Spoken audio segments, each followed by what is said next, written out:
JEE main ఫలితాల్లో ముగ్గురు తెలంగాణ విద్యార్థులతో 100% తో తెలంగాణ ఫస్ట్ నారాయణదే.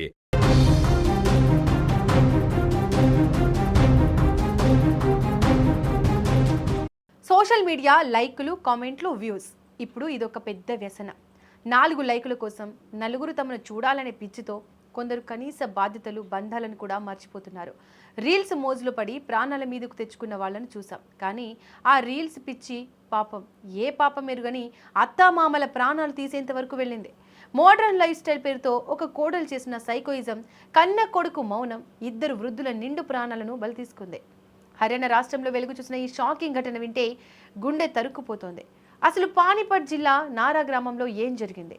కోడలు రీల్స్ పిచ్చి అత్తమామల చావుకు ఎలా కారణమైంది? ఈ వీడియోలో పూర్తి వివరాలు తెలుసుకుందాం. హర్యానాలోని పానిపత్ జిల్లా నారా గ్రామానికి చెందిన రాజేష్, సుమన్ దంపతులు ఎంతో ప్రశాంతమైన జీవనం గడుపుతున్నారు. వారికి ఆశిష్ అనే కుమారుడు ఉన్నారు. పల్లెటూరు కావడంతో అక్కడ జనాలు సంప్రదాయాలకు, కట్టుబాట్లకు ఎక్కువ ప్రాధాన్యత ఇస్తారు. సరిగ్గా 2 ఏళ్ల క్రితం సోషల్ మీడియా ద్వారా ఆశిష్కు స్నేహ అనే యువతి పరిచయమైంది. ఆ పరిచయం కాస్త ప్రేమగా మారింది. కొడుకు ఇష్టాన్ని కాదనలేక పెద్దలు అంగీకరించి మరి 2025 జనవరిలో ఆశిష్ స్నేహాలకు ఘనంగా వివాహం జరిపించారు. అంతా సంతోషంగా ఉందనుకున్న ఆ ఇంట్లో కోడలు స్నేహ అడుగుపెట్టిన కొద్ది రోజులకే అసలు రంగు బయటపడింది. స్నేహకు సోషల్ మీడియా అంటే ప్రాణం, రీల్స్ చేయడం అంటే విపరీతమైన పిచ్చి.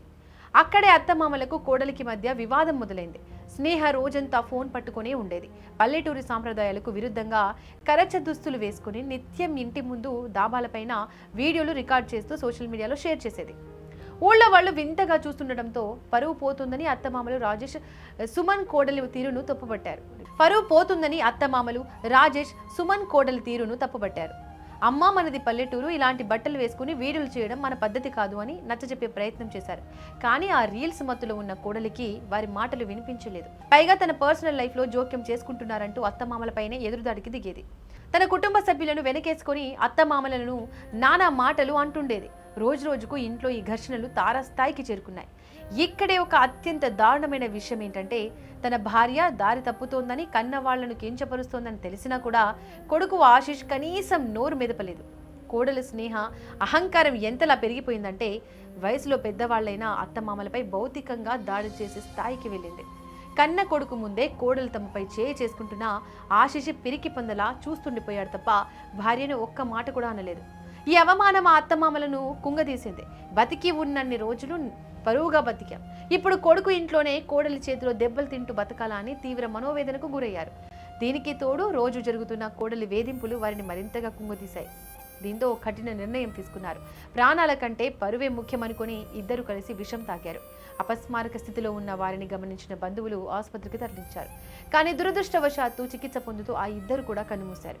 ఈ ఘటనపై రాజేష్ సోదరుడు పోలీసులకు ఫిర్యాదు చేయడంతో కోడలి స్నేహ మరియు ఆమె కుటుంబ సభ్యులపై పోలీసులు కేసు నమోదు చేసి దర్యాప్తు చేస్తున్నారు. సోషల్ మీడియా పిచ్చి బంధాలను ఎలా తెంచేస్తోందో, పరువు కోసం కన్నవాళ్లు ప్రాణాలు ఎలా తీసుకున్నారో చెప్పడానికి ఈ ఘటనే సజీవ సాక్ష్యం. కోడలి క్రూరత్వం ఒక ఎత్తైతే, భార్యకు బానిసైన కొడుకు మౌనం అంతకంటే పెద్ద నేరం. వెరసి 2 వృద్ధ దంపతుల ప్రాణాలు తీసింది.